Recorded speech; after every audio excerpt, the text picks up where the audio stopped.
जयकारा शेरा वालीदा बोल साचे दरबार की जय। माँ की ममतामयी कृपा हम सभी पर बनी रहे। माता का आपके द्वारा 9 दिनों तक बड़े मन भाव से आपने पूजन अर्चन करी। अब जो आपने कलश रखे थे माता के सम्मुख, श्रीफल वाला नारियल कलश की बात कर रहे हैं, उस नारियल को आपको क्या करना है, जिसकी आपने 9 दिनों तक आराधन करी, पूजन अर्चन करी। कुछ लोगों से तोड़ देते, यह बिल्कुल ही गलत है। आपको उसको तोड़ना नहीं है। उस पर, उस श्रीफल में माँ भगवती की कृपा रही। आपने अपनी मनोरथ निमित्त उसे रखा था, या तो आप उसे पूजन स्थान में रखें प्रथम बात, या आप जहाँ पैसे रखते हैं वहाँ पर रखें दूसरी बात। और मान लो वहाँ पर भी पहले से श्रीफल रखे हुए हैं तो आप उसे बहते हुए जल में प्रवाहित कर दें, लेकिन उसे आपको तोड़ना नहीं है। आज के इस हमारे इस वीडियो में हम आपको वही जानकारी दे रहे हैं। लोटे में जो जल था, उस जल का क्या करना है, उस जल को लेना है और सभी पर छिड़काव करना है। परिवार के सभी लोगों पर आए और पूरे घर में भी छिड़कना है, छत पर भी छिड़कना है, और अंदर से खींचते हुए आपको घर के अंदर से बाहर की ओर जाना है, ना कि बाहर से अंदर नहीं आना। पहले अंदर छिड़काव करना है, फिर छत पे छिड़काव करना है। एक मायने से ईशान कोण से आप चालू होंगे तो क्लॉकवाइज पूरे घर में ऊपर छत में थोड़ा थोड़ा जल आपको खींचना है।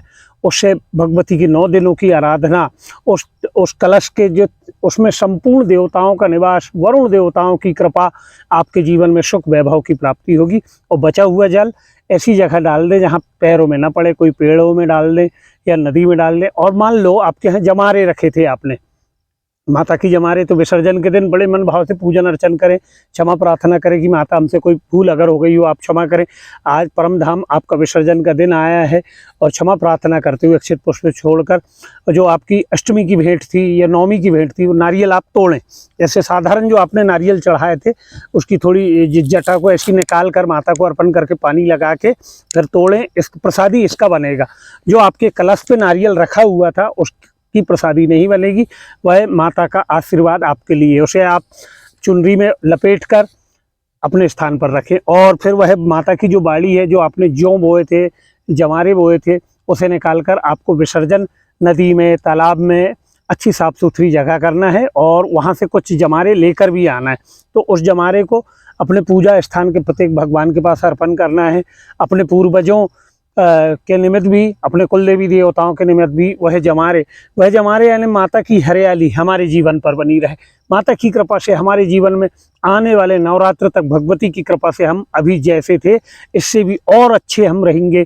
भगवती की कृपा हम पर है, क्योंकि माता का हमने व्रत पूजन अर्चन किया। अब हो सके आपने अखंड ज्योत भी रखे थे, आपने बत्ती बढ़ाते समय वह ज्योत आपसे हो सके बुझ गई हो, या फिर किसी कारणवश हो सकता है, कई बार तेल कम हो जाता है, कुछ हो जाता है, तो अंत में वहाँ पे भी आपको क्षमा मांगना है। और भेंट भूल का एक नारियल लेके कि माता हमसे अगर कोई भूल हो गई हो, हे ज्योति स्वरूप ज्वाला मैया, हे नौ दुर्गा, हमसे कोई भूल हो गई हो आप क्षमा करें, या भेंट का श्रीफल आप स्वीकार करें और अर्पण कर देना है। और उस भेंट, जो भूल वाली भेंट का नारियल है, उसे भी तोड़िए, उसे नदी में बहा देना है। और माँ भगवती की कृपा आप पर बनी रहे। माता को आपने जो श्रृंगार सामग्री अर्पण करे थे अधिक हो तो कन्याओं को भी वितरण कर सकते हैं, या आपको स्वयं को भी उसे धारण आप कर सकते हैं। भगवती का आशीर्वाद स्वरूप है। आपने यज्ञ हवन स्वतः ने किया हो तो यज्ञ हवन निमित्त किसी भी मंदिर के पुजारी को, कोई पंडित को, जो आपसे दक्षिणा द्रव्य हो सके यज्ञ हवन के निमित्त आप अवश्य दें।